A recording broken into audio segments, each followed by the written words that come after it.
MMAfighting.com, and we are in London for Cage Warriors 111 with the featherweight champion, Mr. Matt Burnell. How are you, sir? Great to see you again. I'm good, thank you.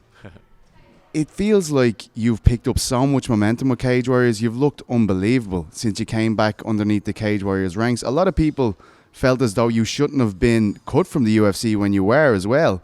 I mean, was this always the way it was going to go for you? Did you always feel you were going to dominate whatever promotion you went with after the UFC? If I didn't feel I was gonna dominate whatever promotion I was gonna go to, I wouldn't be fighting. So of course that's the way I feel. Yeah.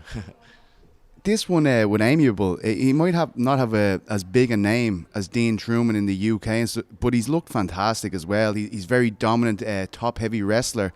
Do you see this as a bigger challenge, or do you ever compare your opponents? I mean, do you feel as though Aimable is a bigger challenge for you than Truman? To be honest, I don't really compare my opponents because it depends on style and all that stuff. So I don't really compare, but he's a solid fighter, no doubt about it, and that's why he's fighting for the belt now. So yeah.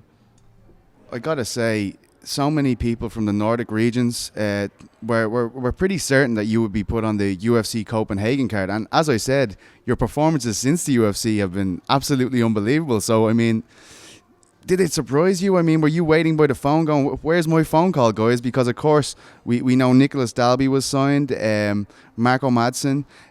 Soren Bak even said that he had a conversation with the guys, although he did go for Bellator. Did you have any kind of conversation with the UFC about it? Because it felt like you were an obvious choice. No, we didn't have any conversation with UFC about me fighting there.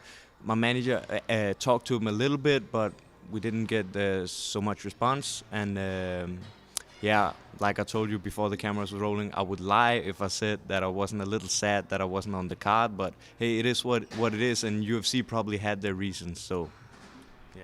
Does that build up some fire inside of you, like, as in to say, like, I'm going to show you guys that you should have given me that call. I'm going to go out here and I'm going to show you again why I should be in the UFC, why I'm that caliber of fighter. Because even if you look back at your fight with Arnold Allen, a guy who hasn't been beaten in the UFC, you were beating him right up until the submission that time. I mean, does it kind of drive you? Does it motivate you when the call doesn't even come through for the Copenhagen card?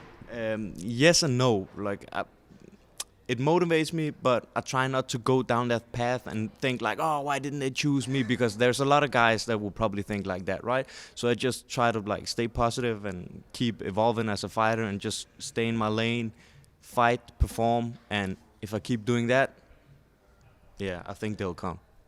Being one of the more prominent Danish fighters, people know you, okay? Was it hard when the card was going on in Copenhagen and people were like, Matt, why aren't you fighting? Where's your fight? Was that annoying?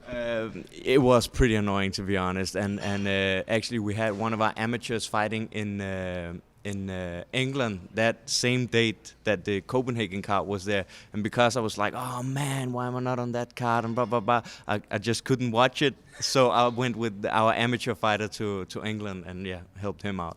That probably helped, right? Yeah, it seems like a good idea. I just wanted to ask you, before I ask you about how you see the fight with Steve going, I wanted to ask you about some new additions at featherweight and Cage Warriors, because it suddenly has become even more exciting than it was with the addition of Morgan Charrier. I feel a French fighter with huge support. It shocked me how much support that guy had, and also Perry Goodwin moving down looked very good in his debut. Do you keep an eye on the division, or do you just wait for Graham Boylan and Ian Dean to tell you who you're fighting next, and that's all you worry about?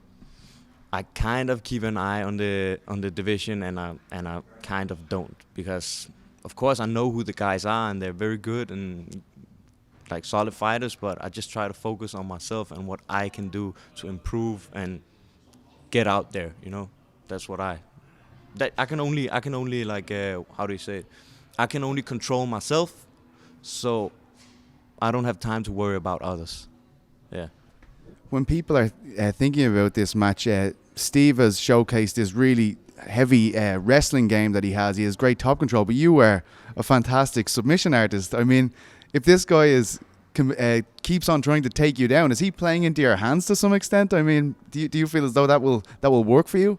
To say it mildly, I don't give up what he does in there. I just go in there and scrap, take me down, thank you. Stand up with me, thank you. Let me take you down, thank you. Clinch with me, thank you. I don't care. I just go in there, perform, do what I do. Whatever happens, happens.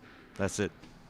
do you think about how many more fights before the UFC is going to come back around? Because you're looking so good, as I've said 5-6 times maybe in this interview. Like, I mean, does it feel like it's only a matter of time? Could it be after this one? I try not to think about it. You know, like I said 1,000 times now, it's UFC's call. Of course, if you guys see this, call me. But you know, it's their decision, and if I just keep doing my work like the way I do, eventually it'll happen. Just finally, a cliche. Do you have a prediction for how this fight will go, Matt? No, and this is a quote that people can quote me for. Like, if you go into a fight predicting stuff or expecting stuff, you're stupid. Go in there, fight. Everything can happen. Just go in there and perform. That's the only thing you can control. You can't control anything else. Control your performance. That's it. Thank you so much, Matt. Always a pleasure. Thank you, man.